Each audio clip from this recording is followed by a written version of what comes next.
오늘 성경 말씀에 보니까 아무것도 염려하지 말라 이렇게 명령을 합니다. 아무것도 명령하지 말라고 하는 것은 무슨 뜻일까요? 두 번째, 뭘 해야 되느냐? 모든 일에 기도하라, 감사하라 이렇게 명령하죠. 그러면 하나님께서 우리에게 무엇을 주시겠다고 약속을 하는가? 하나님의 평강이 우리의 마음과 생각을 지켜주시겠다 이렇게 약속을 하셨습니다. 오늘 아침에 교회에 나오는데 눈이 많이 내려서 저는 사실 염려를 많이 했습니다. 우리 성도님들 가운데 먼 곳에서부터 교회에 오시는 분들도 참 많은데 혹시 이 눈길에 교통사고라도 당하면 어떻게 할까 염려가 생기고, 또 오늘 어린아이들이 추운 날씨에 감기라도 걸리면 어떻게 하나, 또 어르신들이 이 미끄러운 길에 넘어지면 어떻게 하나, 그런 염려를 많이 하고 왔습니다. 그럼 오늘 성경 말씀에 아무것도 염려하지 말라고 했는데 저는 새해 첫 줄부터 이 하나님의 말씀을 정면으로 도전하고 반기를 들면서 염려하면서 이렇게 한 행동이 되는 걸까요? 여기에 염려하지 말라 하는 이 말은 이런 염려거리가 있을 때 그런 것 자체를 전혀 관심도 가지지 말고 염려, 걱정 이런 일들을 일체 하지 말라 그런 의미는 아니겠죠. 그건 불가능한 일이에요.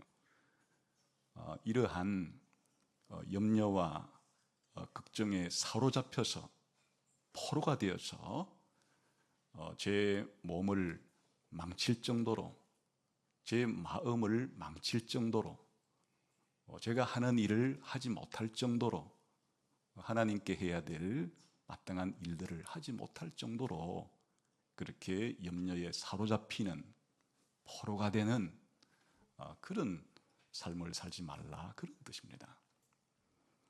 루트라는 사람이 재미난 표현을 하나 썼는데, 새가 내 머리 위로 날아가는 것은 막을 수가 없지만은 새가 내 머리에 둥지를 트는 것은 막을 수 있다, 그런 의미예요. 그러니까 여러 가지 염려, 걱정, 근심, 불안, 두려움, 이 실망 이런 것들이 끊임없이 원수처럼 우리를 포로로 잡으려고, 우리를 무너뜨리려고 공격을 해 들어오고 침입을 해 들어오고 우리를 포로로 사로잡으려고 우겨쌈처럼 그렇게 사방에서 우리를 공략해 올 때 그런 곳에 포로가 된다는 것은 비참한 결과를 가져오게 되죠. 기쁨이 사라지고 평안이 사라지고 자포자기하게 되고 해야 할 일을 못하게 되고 이런 일들이 발생하게 되는 것이죠. 그래서 이제 하나님께서는 우리가 기도할 때, 특별히 감사할 때 하나님의 평강이 우리 마음과 생각을 지키신다는 것인데, 어떻게 지키는가 하면 여기 보면 지킨다는 이 표현 자체가 군사 용어입니다. 이 군인들이 성벽을 수비하는, 요새를 수비하는 그런 것을 가리키는 거예요. 그러니까 하나님의 평강이, 하나님의 평화가 우리 마음을 둘러싸서 철통같이 보호해 주시기 때문에 우리는 감정적으로 안정될 수 있고, 또 우리의 지성도 빠르게 분별력과 판단력을 행사해서 우리가 하나님께 대해서 해야 될 일이나 또는 이웃들에게 해야 될 일이나 이런 것들을 제대로 잘 감당하면서 기뻐하면서 감사하면서 이렇게 살아갈 수 있도록 해주신다, 그런 말씀이 되겠습니다. 그래서 오늘은 이런 한 몇 가지 구분을 해서 아무것도 염려하지 말라고 하는 의미를 좀 더 깊이 살펴보고, 그 다음에 우리가 어떻게 하면 그러면 염려에서부터 벗어날 수 있는 길이 있는가, 방법이 있는가, 그리고 세 번째는 우리가 염려에서 벗어난 우리의 상태는 어떤 상태로 되는 것인가 하는 것을 살펴보겠습니다. 우선 이런 염려를 하는 것은 우리 마음이죠. 우리 마음이 염려를 하는 거예요. 근데 우리의 마음은 우리 생각이라든지 감정이라든지 이런 것으로 구성이 되어 있거든요. 근데 우리의 마음이 수시로 바뀌죠. 그래서 조변석계라는 한자가 있어요. 아침 저녁으로 우리 마음이 바뀌어요. 근데 어느 정도 많이 바뀌느냐? 여러분 하루에 여러분의 마음이 몇 번이나 바뀌는 것 같습니까? 여러분의 생각이 몇 번이나 바뀌고 여러분의 감정이 몇 번이나 바뀌는 것 같습니까? 특히 고대예나 지금이나 이 불교라고 하는 종교는 특히 사람의 마음에 관심이 많아요. 그래 마음을 많이 관찰하고 이렇게 했는데 불교에서는 사람의 마음이 바뀌는 것을 거울에 비유하기도 합니다. 거울이 비치는 대상에 따라서 계속 거울에 다른 상이 나타나죠. 그러니까 우리 마음이라는 것이 환경에 따라서 계속 바뀌는 거예요. 혹은 호수의 물결처럼 바뀐다 이렇게도 말하는데 호수가 있는데 바람이 불어보세요. 그 호수 물결이 계속 잔물결이 일죠. 잠시도 가만히 있지 않아요.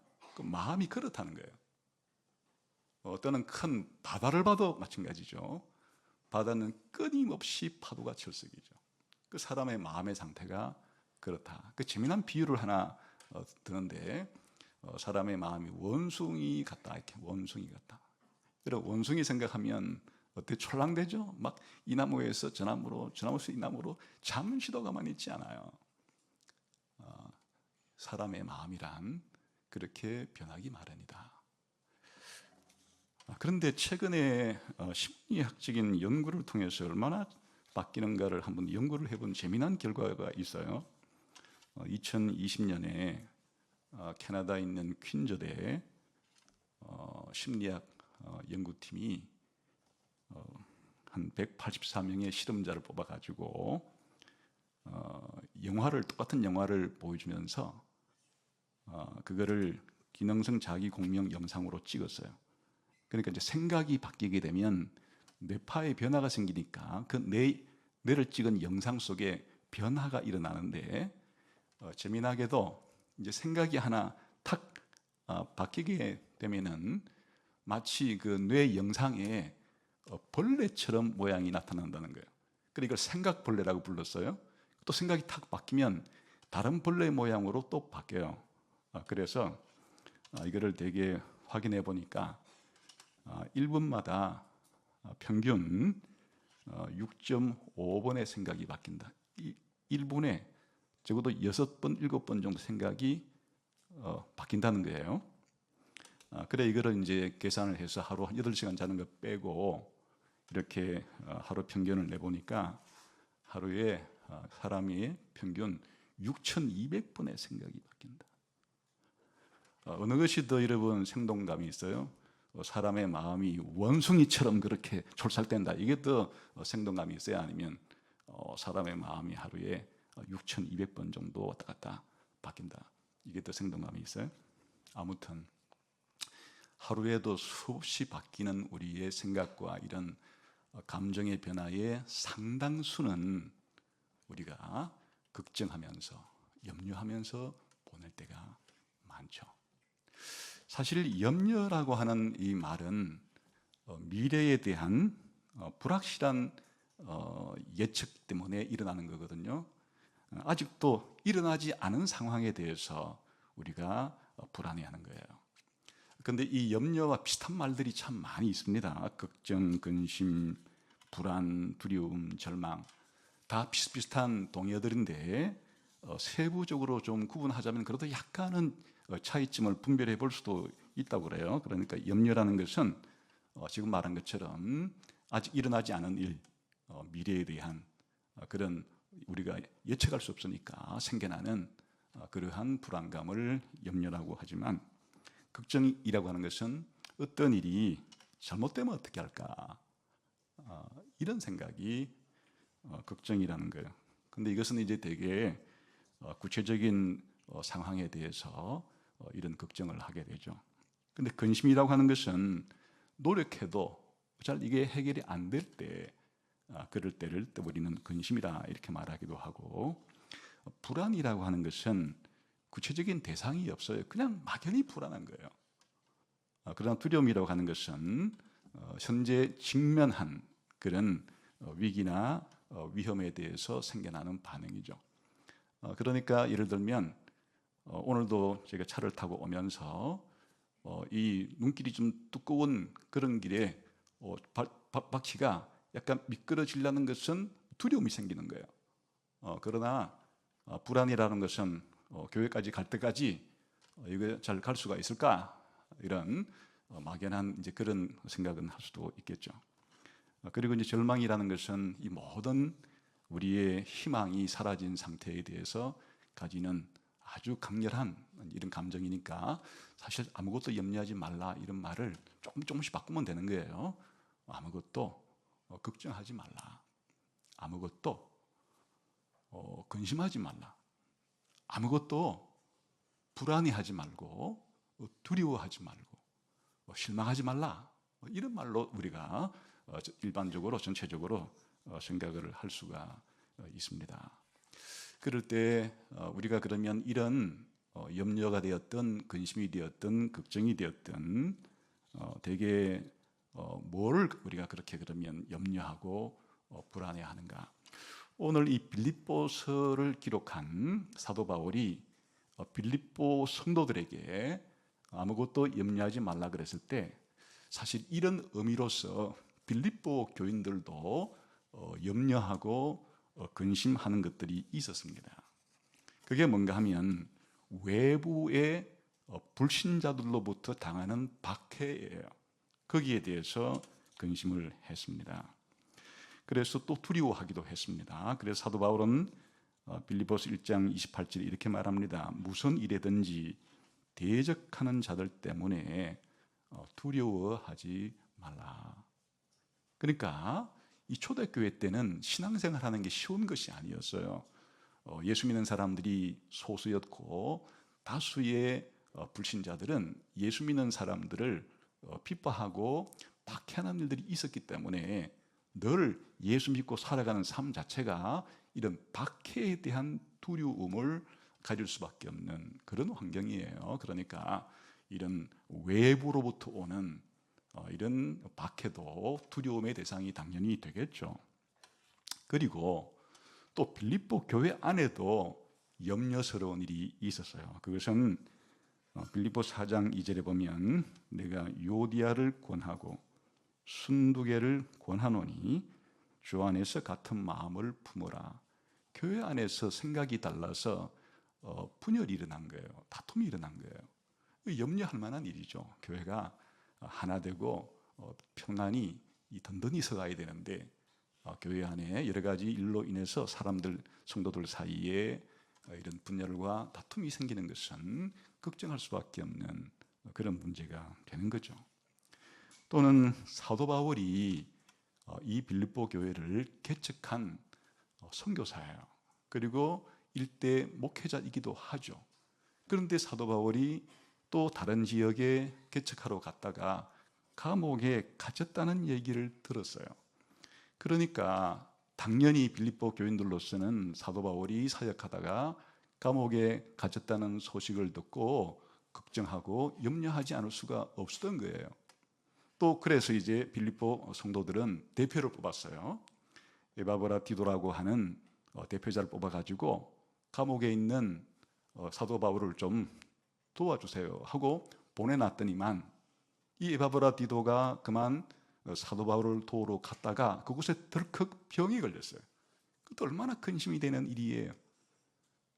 그리고 이 빌립보 성도들이 사도 바울이 선교할 수 있도록 또 목회할 수 있도록 그렇게 선교 후원금을 보냈는데 그러다 보니까 자기들의 쓸 것에 대해서도 생계에 대해서도 염려가 생기지 않았겠어요? 그래서 사도 바울이 너희의 쓸 것을 하나님이 풍성하게 채워줄 거다 이렇게 하는 말로 봐서 이 빌립보 교인들은 또한 이러한 곳에도 염려하는 마음을 가지고 있었어요. 그러니까 빌립보 교인이나 우리들이나 우리가 살아갈 때 우리가 소중히 여기는 가족이라든지 또 우리가 아는 사람들이 그렇게 병에 걸렸다든지 경제적으로 어렵다든지 할 때 염려가 생길 수밖에 없는 거죠.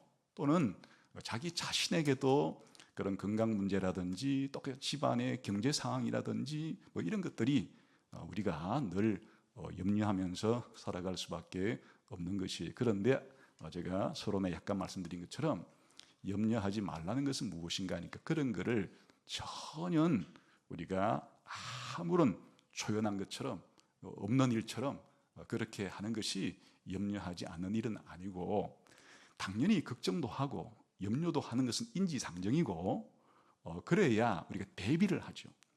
계획도 세우고 또 준비도 해서 우리가 그런 사항들을 바꿀 수 있으면 바꿀 수 있도록 노력도 하고 이렇게 이제 하는 것은 당연한 일이지만, 문제는 뭔가 하면 거기에서 그치는 것이 아니라 이런 염려가 우리를 공격해 들어올 때 우리의 마음을 빼앗기게 돼요. 이런 염려에게 지배당하게 돼요. 이런 걱정과 근심에게 포로로 붙잡히게 되면, 그러면 이제 우리 가운데 여러 가지의 좋지 않은 결과들이 발생을 하게 된단 말이죠. 무엇보다 신체적으로 여러 가지 문제가 생겨나게 되죠. 밥맛도 없다, 잠도 안 온다, 벌써 병에 걸릴 수 있는 환경이 조성이 되는 거잖아요. 그래서 여러 가지의 신체적으로 너무나 걱정에 사람이 휩쓸리게 되면, 너무나 염려 속에 빠져버리게 되면 사람이 신체적으로 병에 걸릴 수밖에 없죠. 이 몸만 병에 걸리는 건 아니죠. 마음도 병에 걸리죠. 그렇게 해서 우리들이 더 이상 그냥 자포자기해서 아무것도 하기 싫고 또 아무래도 관심 가지기 싫고 그냥 우리의 생각은 혼란스럽고 감정은 격동이 되어서 주체할 수 없이 오르락내리락 항상 불안정한 상태를 유지하고 이렇게 되게 되면은 내가 해야 될 도리를 다 못하게 되죠. 당연히 나는 부모로서, 자식으로서, 또 선생으로서, 학생으로서 등등 우리는 누군가와의 관계 속에서 언제나 해야 될 의무와 윤리적인 책임이 있는데, 그런 것들을 일체 그냥 손을 털고 하기 싫은 거죠. 될 대로 되라, 자포자기하고 이렇게 널브러지는 이런 상태에 도달되게 되고, 더 심각한 것은 하나님께 대해서 냉담해지게 되는 거죠. 불평과 불만의 쓴뿌리가 마음속에서 자라나게 되고, 신앙생활 하는 데 있어서 아무런 열기가 생기지 않고 아무런 열정이 생겨나지 않기 때문에 우리가 더 이상 예배하는 일에도 소홀히 하게 되고, 또 개인적으로 기도하는 일이나 성경을 읽고 공부하는 일이나 등등의 하나님께 대한 모든 것들도 다 시들먹해지게 되는 이런 결과를 가져오는 것이 염려에, 두려움에 혹은 걱정, 근심에 사로잡히는, 이건 이제 일종의 죄로 들어가는 그런 문을 활짝 열어놓는 것과 마찬가지가 되겠죠. 그래서 이렇게 하지 말라는 거예요.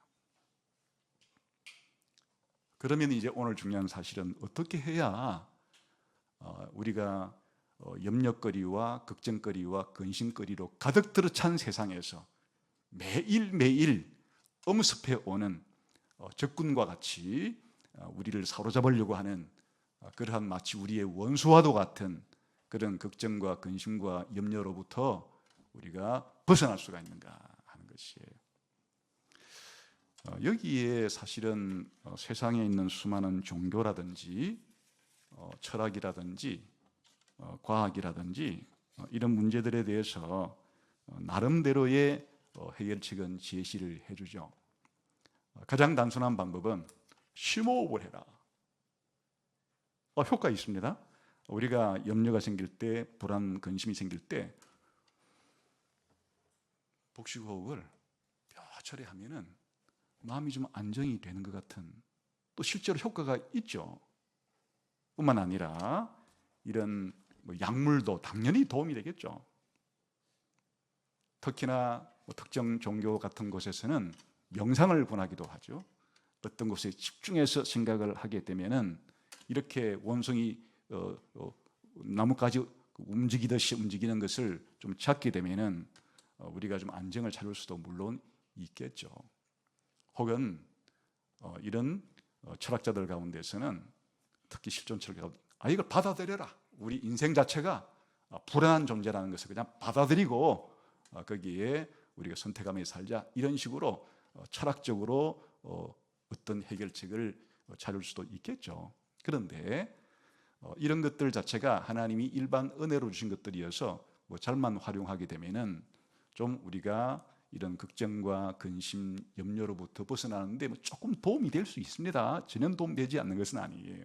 그런데 오늘 하나님께서는 성도들에게, 예수 믿는 사람들에게는 어떻게 이런 염려에 빠지지 않고 걱정, 근심에 사로잡히지 않고 살아갈 수 있을까를 말해주는 겁니다. 한번 우리 빌립보서 4장 6절을 다시 한번 보겠습니다.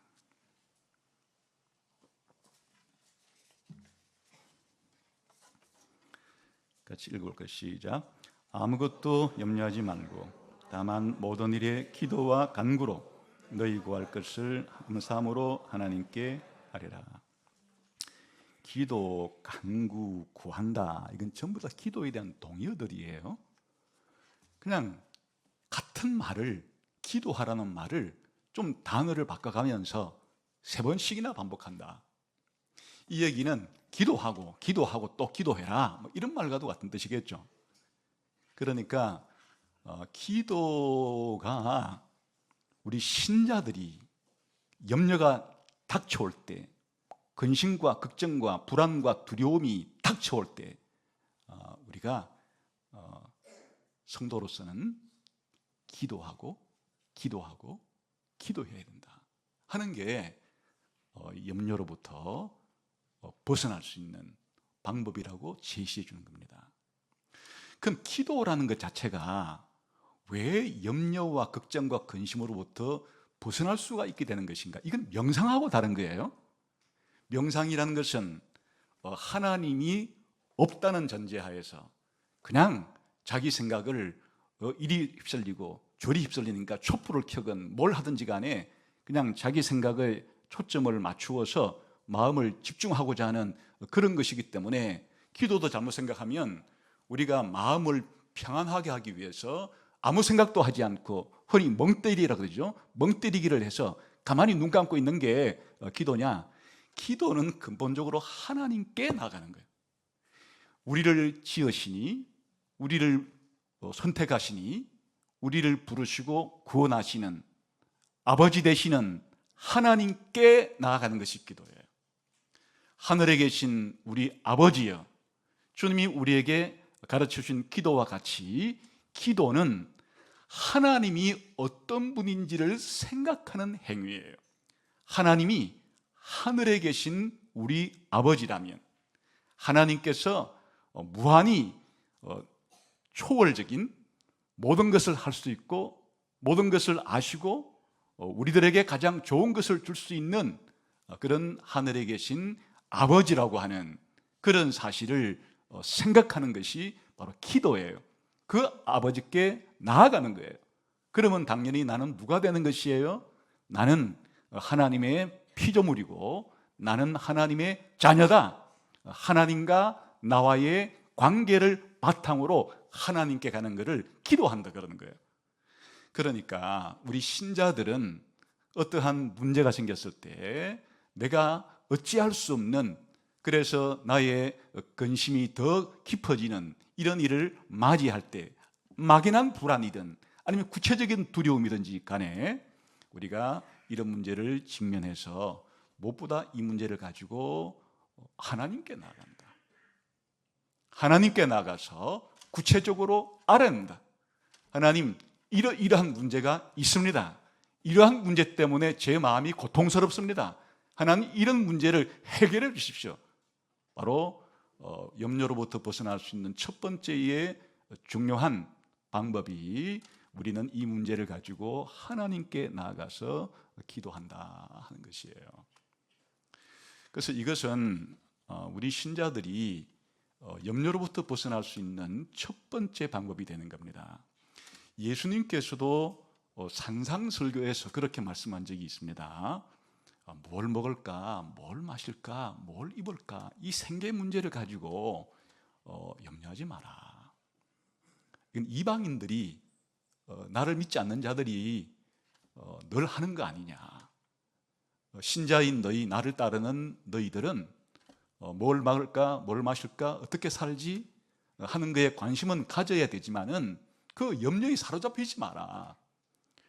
왜 염려에 사로잡히는가 하니까 하나님께 대한 믿음이 부족하기 때문이에요. 믿음이 부족한 자들아. 그리고 예수님 말씀하시기를 하나님이 너희의 아버지고 너희는 하나님의 자녀인데 뭐를 먹고 사는 문제 가지고 그렇게 걱정하고 근심하고 그 염려에 빠져서 그렇게 살아가느냐 하시면서 하나님이 아버지고 내가 하나님의 자녀라고 하는 이 생각을 어떻게 믿음을 적용하는지를 가르쳐 줬어요. 목숨이 음식보다 중하지 않냐? 몸이 옷보다 중하지 않냐? 하나님께서 너희를 하나님의 자녀로 뽑았는데 너희를 생명을 주시고 이 땅에서 살아가게 했는데 왜 이런 일들을 주지 않겠느냐? 하늘에 새를 한 봐라. 그 새를 누가 먹이시는지. 들에 피는 백합화를 봐라. 누가 피는지. 하나님께서 이런 덜풀도 미물인 새도 먹이고 입히는데 너희들은 하나님의 자녀가 아니냐. 너희들보다 훨씬 미천하고 못한 이런 새도 먹이고 꽃도 입히는데 하나님의 자녀인 너희들을 하나님이 왜 책임져 주시지 않겠냐. 그러니까 믿음을 행사하라는 거예요. 그러니까 이걸 다른 말로 말하면 사도 바울이 우리가 모든 일에 기도와 간구로 하나님께 아뢰라. 믿음을 행사하라는 말과도 같은 거죠. 하나님이 나의 창조주이시고 하나님이 나의 구원자이시고 하나님이 나의 아버지라는 사실을 생각하고 그 하나님께서 나에게 어떤 지혜와 능력을 가지고 행하신다는 사실에 대해서 생각해라. 이 문제만 바라보지 말고 하나님 앞으로 가지고 나와서 하나님과 너가 어떤 관계에 있다는 사실을 생각하고 그 하나님을 너희에게 적용하라. 이게 기도라는 것이에요. 그러니까 기도한다는 말과 믿음을 사용한다는 말이 따로따로가 아니죠. 우리의 믿음은 기도로 표현되는 것이고 우리가 하나님께 기도한다는 것은 믿음을 행사하는 것이고 믿음과 기도가 따로 뗄 수 없는 그런 관계를 가지고 있죠. 그런데 여기서 한 가지 중요한 사실이 있는데 우리가 하나님께 믿음으로 기도를 하되 특히 감사함으로 기도하라. 여기에서 더 강조되는 것은 이 감사함으로 해요. 이 감사라는 것은 하나님께서 이미 나에게 주신 좋은 것들을 돌아보는 일이에요. 특히 사도 바울은 우리가 하나님께 감사해야 될 여러 가지의 이유들이 있는데 그것은 우리가 어떤 음식이든지 가리지 말고 감사함으로 먹어라 이렇게 말하잖아요. 기본적으로 우리가 먹고 입고 살고 하는 하나님이 창조한 세상 속에서 우리가 살아가는 데 필요한 모든 이런 일들을 사실 하나님이 제공해 주신다는 것에 대해서도 감사하지만 신약 성경의 대부분은 예수님을 믿고 구원받은 구원의 은혜에 대한 감사예요. 거의 99%는 우리가 감사하는 그 제목들이 하나님께서 그리스도 예수 안에 있는 우리들에게 주시는 구원의 놀라운 선물 때문에 하나님께 감사하는 것들이에요. 이 감사는 사실은 얼마나 무한한 원천이 되는 감사예요. 우리가 영원한 이 죄값을 내 스스로 지불해야 된다 그러면 영원한 지옥의 형벌 속에서 영원한 비참과 고통 속에서 살아갈 수밖에 없는 나에게 예수님을 보내어 주셔서 예수님으로 하여금 나 대신 죽음의 형벌을 받아, 나 대신 저주를 받아, 내가 저주를 짊어져야 되고 내가 영원한 형벌을 받아야 될 것을 예수님이 나 대신에 다 하나님 앞에 갚아 주심으로써 이제 더 이상 나에게는 정죄함이 없기 때문에 우리가 하나님 앞에 감사하는 것은 그리스도 예수 안에 있는 나에게 더 이상 심판하지 않고 저주하지 않고 정죄하지 않고 지옥의 형벌을 내리지 않게 이미 해주신 그것은 무한한 감사의 원천이 되는 거예요. 그래서 성도들이 하나님께 감사함으로 기도를 하는 것은 지금 당장 내 앞에 내 몸이 좀 아프고 또 경제적으로 힘들고 가족 식구들 가운데 여러 사람들이 어려움을 당하고 이것과 하나님이 이미 나에게 베풀어 주신 이 죄로부터 사망으로부터 지옥으로부터 건져주신 이것과 비교하면 나에게 엄청난 외적인 환난과 내적인 여러 가지의 안 좋은 생각들이 끊임없이 나를 괴롭힌다 할지라도 감사할 수 있는 기초가 우리에게 너무 충분한 것이에요. 그뿐 아니라 더 적극적으로 말하면 하나님께서 창세전에 우리를 예정하시고 선택하셔서 때가 되어 우리를 부르시고 때가 되어 우리를 의롭다 하시고 지금은 거룩하게 만들어 가시고 장차 나를 영광스럽게 부활하여 영생을 주어서 영원한 천국에서 영원토록 살아가게 해주신 그 영생의 복을, 구원의 복을 생각하게 되면은 우리의 삶 속에, 내 마음 속에 감사가 넘쳐나게 되죠. 그러니까 먼저 우리가 어떤 걱정과 근심과 염려가 있을 때 이 문제를 가지고 하나님 너무 힘듭니다, 너무 고통스럽습니다, 이 문제를 제게서 좀 해결해 주십시오 라고 할 때 이 감사가 빠지면 안 되는 거예요. 그래서 시편에서도 수많은 우리의 신앙 선배들이 하나님께 기도를 드릴 때 애가라는 기도를 드리죠. 그 애가라는 기도는 뭔가 하면 간구의 기도예요. 고통 속에서 드리는 이 고통을 해결해 달라는 기도지만 시편의 상당수 부분은 그 애가 속에도 하나님께 대한 감사와 찬양이 동반이 되고 하나님께 대한 신뢰가 동반이 되는 거예요. 아예 그냥 하나님께 대한 감사의 찬양, 찬양의 시, 감사의 시 이런 것들로 들어찬 기도를 드리는 거죠. 그래서 우리가 염려로부터 벗어나려고 할 때 우리의 생각이, 우리의 마음이 하나님께로 가서 하나님의 위대하심과 하나님의 영화로우심과 하나님의 거룩하심과 그리고 하나님이 나에게 베풀어 주신 은혜를 생각을 해야 한다. 이게 우리가 빠져들기 쉬운, 고통 속에 떨어지기 쉬운 이런 염려와 걱정과 근심의 포로가 되려고 하는 우리들로부터 해방될 수 있는 그런 길을 우리에게 제시해 주는 겁니다. 예수님이 식으로 말하면 믿어라, 하나님을 믿고 신뢰해라, 구체적으로 하나님의 아버지 되심을 믿고 너를 그렇게 맡겨라, 적용하라, 그렇게도 표현할 수 있고 사도 바울식으로 기도와 간구로 모든 것을 감사함으로 하나님께 아뢰라 이렇게 말할 수도 있는 거예요. 그러면 하나님께서 우리들에게 무엇을 약속해 주었는가 하니까 바로 하나님의 평화, 예수 그리스도의 평화를 우리에게 주시겠다고 약속을 했어요.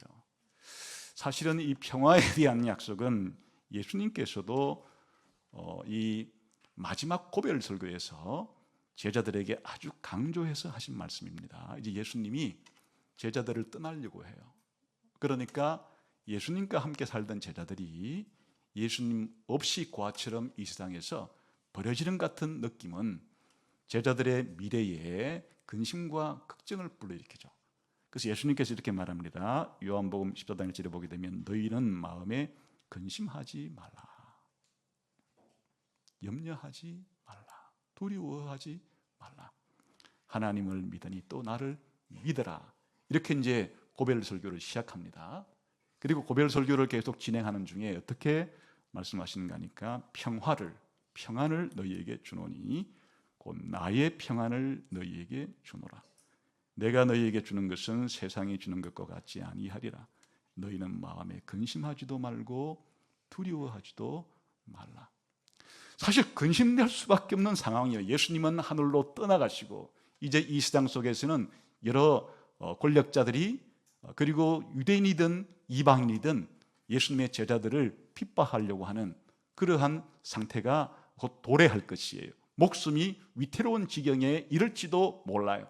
이런 상황 속에서 근심하고 두려워하고 염려할 상황이지만 그러지 마라. 어떻게 그럴 수가 있는가 하니까 나의 평안을 너희에게 주겠다. 내가 주는 이 평안은 세상 사람들이 노력해서 얻을 수 있는 그런 평안이 아니고 그렇기 때문에 세상이 줄 수도 없고 빼앗을 수도 없는 그런 나의 평안을 너희에게 주겠다. 그리고 고별 설교를 끝낼 때 이렇게 끝냅니다. 요한복음 16장 33절에 보게 되면 이것을 너희에게 이르는 것은 너희로 내 안에서 평안을 누리게 하려 함이라. 세상에서는 너희가 환난을 당하나 담대하라. 예수님이 우리에게 주시는 놀라운 구원의 선물 가운데 하나가 이 평안입니다. 근심하지 않고 두려워하지 않고 염려하지 않을 수 있도록 평안을 주겠다. 그런데 사도 바울의 말에 의하면 이 평안이 어떻게 우리 속에서 작동하는가를 더 구체적으로 보여줘요. 하나님의 평화가, 예수님의 평화가 우리에게 임했을 때 마치 그 하나님의 평화, 예수님이 주시는 평화가 군대처럼 우리의 마음을 둘러싼다는 거예요.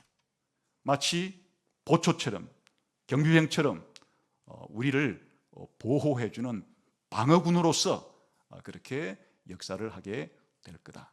그럼 뭐가 보호되는가? 우리의 마음과 생각이 지켜지는 거예요. 아까 모든 것은 마음에서, 생각에서 우리가 그런 염려도 하고 걱정도 하고 그런다 그랬죠? 그러니까 우리의 마음과 생각이 안정감 있게 보호를 받아야 되는데 여기에 마음과 생각이라는 것도 다 비슷비슷한 언어들이어서 서로 동의어적으로도 쓰이지만 조금 그냥 구분해 본다 그러면 마음이라 할 때 우리의 감정의 중심, 의지의 중심으로서의 그런 역할을 좀 더 강조하는 기능이 있고 이 생각이라고 표현된 단어는 우리의 지적인 사고 과정 이런 것들을 포괄하는 말이니까 합치면 우리가 흔히 말하는 지정의가 되는 거예요. 우리의 마음이라는 것이 이런 지정의로 구성되어 있죠. 우리의 사고 과정, 이성적인 그런 활동한 것과 그리고 감정적인 활동과 그리고 어떤 일을 선택하는 의지적인 활동이 우리 마음 가운데서 움직여지고 있는데 우리의 생각이 혼란스러워서 판단력이 생기지 않고 잘못된 판단을 하거나 우리의 감정이 요동치거나 그래 잘못된 행동을 하게 되거나 이렇게 되는 것은 아까 염려에 빠져버릴 때 걱정과 근심의 포로가 되었을 때 생기는 일인데 주님의 평안이 하나님의 평화가 그리스도의 평화가 우리 신자들을 방어군처럼 그렇게 둘러싸고 있게 되면 그 안에 있는 우리의 마음과 생각이 보호를 받게 된다. 보호받게 된다고 하는 것은 우리의 마음이 안정을 찾고 바른 분별력과 판단력을 가지고 바른 행동을 하게끔 그렇게 해 주신다 하는 것이에요. 그러면 이런 마음의 그리고 생각이 보호를 받을 때 우리 신자의 삶 속에서는 어떤 결과들이 생겨나게 되는가 하는 것이에요. 사도 바울은 이 빌립보서를 통해서 이렇게 본인도 자신이 그런 여러 가지의 염려와 걱정거리에 휩싸였을 때 감사함으로 기도함으로 하나님께 나아갔고 하나님께서 사도 바울의 마음과 생각을 하나님의 평안으로 지켰을 때 사도 바울의 삶 속에는 어떤 일이 벌어지는가? 빌립보서 1장 12절에 18절에 보게 되면 사도 바울이 감옥에 갇혀요. 우리가 생각할 때 이 감옥에는 정말 두려움과 염려와 걱정, 근심에 빠질 수밖에 없는 모든 인간적인 삶의 조건이 제약되는, 또 고통스러운, 몸도 고통스럽고 마음도 고통스럽고 모든 인간관계도 단절되는 우리 인간이 살아가는 최악의 조건 속에 들어가게 되는데, 그때 사도 바울이 뭐라고 말하는가 하니까 하나님의 평강이 이 사도 바울의 마음과 생각을 지키자. 생각과 마음의 변화가 일어나요. 내가 감옥에 갇히게 된 것이 오히려 예수님을 증거하는데 더 크게 도움이 되어서 나는 기뻐한다. 이게 무슨 일이에요? 세상 사람들이 생각할 때 그냥 감옥에 갇힌 일은 그 이유 여하를 막론하고 나쁘고 안 좋은 일인 거예요. 걱정거리와 염려, 근심, 두려움 속에 빠질 수밖에 없는 상황이 그냥 빠지는 안 좋은 나쁜 일이에요. 그런데 하나님의 평강이 사도 바울의 마음과 이 생각을 보호해 주자. 사도 바울의 마음과 생각은 변화를 일으키게 돼요. 오히려 이런 감옥 속에 있는 것이 물론 신체적으로는 춥고 또 먹는 것도 시원찮고 또 여러 가지 다른 사람들과 접촉하는 것도 제한이 있고 여러 가지 안 좋은 일이지만은, 그렇지만 오히려 이것이 결과적으로 놓고 보니까 내가 지금 살아있는 목적 자체가 복음을 전가하러 다니고 있는데, 내가 이 감옥에 갇히고 보니까 많은 사람들이 사도 바울이 감옥에 갇혔으니 우리라도 열심히 복음을 전하자 해가지고 더 열심히 전하는 사람도 생겨나게 되고, 오히려 이것이 결과적으로 복음을 전가하는데 유익하기 때문에 나는 기뻐한다. 이런 태도를 보이게 돼요. 그리고 또 우리가 읽은 이 오늘 빌립보서 본문 뒤쪽에 가게 되면 사도 바울이 뭐라고 말하는가 하니까, 내가 궁핍함으로 말하는 것이 아니다. 어떤 형편이든지 나는 자족하기를 배웠는데 나는 비천에 처할 줄도 알고 풍부에 처할 줄도 알아.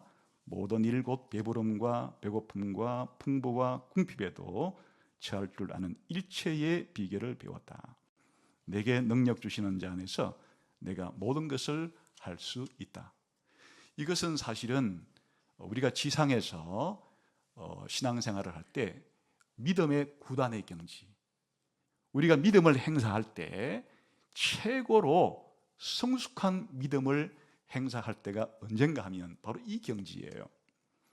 내가 가난하든 부하든 건강하든 병들든 기쁜 일이건 슬픈 일이든지 간에 나는 예수님 때문에 이 모든 환경을 초월해서 하나님께 기뻐할 수 있고 내가 해야 될 일들을 감당할 수 있는 그런 일체의 비결을 배웠고, 이 모든 환경을 극복하고 초월할 수 있는 그러한 삶을 살아갈 수 있게 되었다. 이것이 하나님의 평화가, 하나님의 평강이 우리의 마음과 생각을 지켰을 때 우리 신자들에게 벌어진 일인 것이에요. 다른 사람들이 생각할 때는 도저히 이해 불가능한, 저 사람은 저런 형편과 저런 상황이면 마땅히 불평하고 불만을 터뜨리고 두려움에 사로잡히거나 염려 속에서 헤매거나 그냥 자포자기하거나 이래야 되는데 어떻게 저런 상황 속에서 기뻐할 수 있고 저런 상황 속에서 감사할 수가 있지? 그게 하나님의 평강이 우리의 마음과 생각을 지켜주실 때 벌어지는 일이에요. 그 사실은 우리가 이 땅을 살아가면서 가장 하나님께로부터 받은 놀라운 약속 가운데 하나가 바로 이겁니다. 여기서 조심할 점은 하나님의 약속이 이런 형태가 아니에요. 너희가 염려거리가 많지, 걱정과 근심거리도 많지. 그럴 때 걱정하지 말고 염려하지 말고 나에게 기도하면, 또 감사하기만 하면 너희의 염려거리가 너희 근처에도 가지 못하게 다 없애버릴게. 너희가 어려움과 고통을 느끼는 그 모든 환경을 그냥 눈 녹듯이 사라지게 해줄게. 그런 약속을 한 게 아니에요. 지금 이 하나님의 평강에 대한 약속은 우리의 기도가 응답되든 응답되지 않든 아무런 관계가 없어요. 우리가 하나님께 간구하고 기도했을 때 그 간구를 하나님께서 당장 들어줄 수도 있고 당장 들어주지 않을 수도 있지만, 하나님의 약속은 무엇인가니까 기도를 응답해 주는 여부와는 관계없이 기도가 응답이 되건 안 되건 너희의 마음과 생각을 지켜주겠다는 것이에요. 이 사례가 사도 바울의 경우에 자기가 사역하는데 굉장한 지장을 느낄 정도의 어떤 신체적으로 질병에 걸린 부분이 있어서 너무 괴로워서 사도 바울이 하나님께 아마도 3번씩 기도했다 그러는데, 이건 각오하고 결단을 하고 한번 하나님 앞에 고쳐달라고 하는 결사적인 기도를 3번 했다는 뜻이겠죠. 기도와 간구에 그냥 엄청난 하나님 앞에 이 자기 질병을 고쳐달라는 기도를 했다는 뜻이겠죠. 그런데 예수님의 반응이 뜻밖이에요. 내 은혜가 네게 족하기 때문에 네가 병 고쳐달라는 것은 고쳐주지 않겠다. 그런데 뭐를 주었는가 하니까 사도 바울의 마음과 생각을 지켜주었어요. 그래서 네가 이렇게 불편하고 연약한 가운데서도 나를 더 의지함으로써 더 기뻐하고 감사한 가운데 질병을 안고서도 사역할 수 있도록 너를 보호해 주겠다. 그래서 사도 바울은 한평생 자기가 기도한 것에 대한 응답을 받지 못하고 살았어요. 아마도 사도 바울이 그 질병이 무엇이든지 간에 그 병을 고침받은 상태에서 사역했더라면 우리의 일반적인 생각 속으로는 훨씬 더 사역을 잘할 수 있게 되지 않았을까 이렇게 생각하지만 거꾸로였어요. 오히려 사도 바울은 연약한 가운데, 고통스러운 가운데, 불편한 가운데, 연약한 가운데 사역을 했지만 하나님께서는 사도 바울의 마음과 생각을 지켜서 더 하나님을 의지하고 더 하나님을 신뢰하고 하나님이 이런 어려움 가운데서도 주는 그런 마음의 평강을 더욱더 기뻐하고 감사하는 가운데 사역할 수 있도록 만들어 주셨다.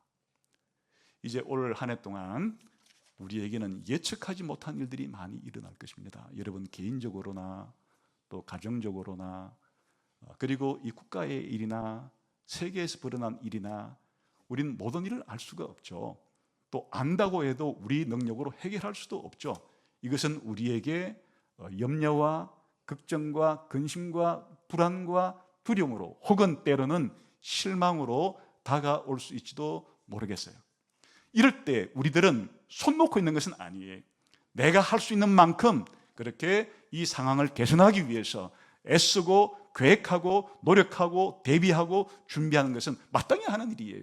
그리고 우리가 무엇보다도 하나님께 이런 문제를 놓고 하나님 할 수만 있으시다면, 원하신다면 이 문제를 개선해 주시고 이 환경을 없애 주시고 이런 모든 걱정거리들을 다 눈 녹듯이 사라지게 해 주십시오. 기도하는 것도 너무 당연한 일이에요. 그러나 하나님은 우리의 생각대로 움직이는 분이 아니시고 또 우리의 뜻대로 행하시는 분도 아니에요. 하나님은 자신의 주권과 자신의 계획에 따라서 자신의 목표에 따라서 우리 개인과 가정과 이 세상에 벌어진 일들과 교회에 관한 일들을 진행해 가시게 될 텐데, 우리가 기도하고 감사하면 하나님은 우리의 마음과 생각을 하나님의 평강으로 방어군처럼 우리를 둘러싸고 그렇게 지켜주신다는 약속이 여러분 앞에 있습니다. 그래서 우리가 이 하나님의 약속을 믿음으로써 하나님께 기도하고 감사함으로 살아가게 되면 우리의 처지와 환경과 형편이 어떠하든지 간에 우리의 마음은 하나님의 평화로 둘러싸여진 보호받는 가운데 우리가 제대로 기뻐하고 감사하면서 또 우리가 해야 될 일들을 감당할 수 있는 그런 삶을 살아갈 수 있게 해주시겠다고 약속을 했습니다. 이런 사례들이 성경에 수두룩하죠. 이 요셉이라는 삶 속에 자기가 예측하지 않은 일들이 생겨났죠. 형들이 자기를 노예로 팝니다. 그래서 노예로 팔려와가지고 심지어는 감옥까지 갇히는 일이 생깁니다. 나중에 요셉이가 자기 형들을 만나게 되고, 자기 형들이 요셉이가 국무총리가 되어 있기 때문에 혹시 자기들을 벌 주지 않을까, 그렇게 했을 때 뭐라고 말합니까? 당신들을 통해서 하나님이 나를 이 애굽 땅에 먼저 보내어서 결국에는 당신들을 구원하라고 하신 일이니까 괜찮습니다. 이 요셉이 자신의 이 상황 자체를 하나님의 주권과 섭리라고 하는, 하나님의 계획과 목적 속에 이 모든 일이 다 진행되고 있는 것이라고 하는 생각을 가질 때, 자기가 불행하게 엄청나게 겪었던 고난과 역경도 새롭게 해석이 되는 것이에요. 우리가 마음의 평강이, 그리고 생각이 하나님의 평강으로 보호받는 것은 이렇게 우리에게 발생하는 상황과 관계없이 하나님이 해석하게 해주시고, 하나님께서 우리들로 하여금 신자로서 이 모든 일들을 수용하게 만드시고, 또 적극적으로 하나님의 뜻을 실천하는 가운데 하나님이 나를 사용해 주시고 있다고 하는 그런 확신을 가지게끔 만들어주는 것이, 한마디로 말하면 전천후 신앙, 전천후 인생을 살아가게 하신다는 약속이 주어졌습니다. 올 한 해 동안 오늘 빌립보서 4장 6절과 7절의 말씀을 여러분의 가슴팍에 잘 새기셔서 여러분이 예측하지 않고 또 잘 해결할 수 없는 그런 염려와 걱정과 근심과 불안과 두려움과 실망이 여러분을 엄습해 올 때 거기에 포로되지 마시고, 거기에 빠져서 녹초가 되어서 자포자기하지 마시고, 기도로, 감사로 하나님께 나아가 하나님이 주시는 하나님의 평강을 체험하기를 바랍니다. 하나님의 평강이 여러분의 마음과 생각을 지키시는 것을 여러분이 경험해서 이 전천후 신앙, 전천후 인생을 올 한 해 동안 다 살아가게 되시기를 주님의 이름으로 축원합니다. 기도하겠습니다.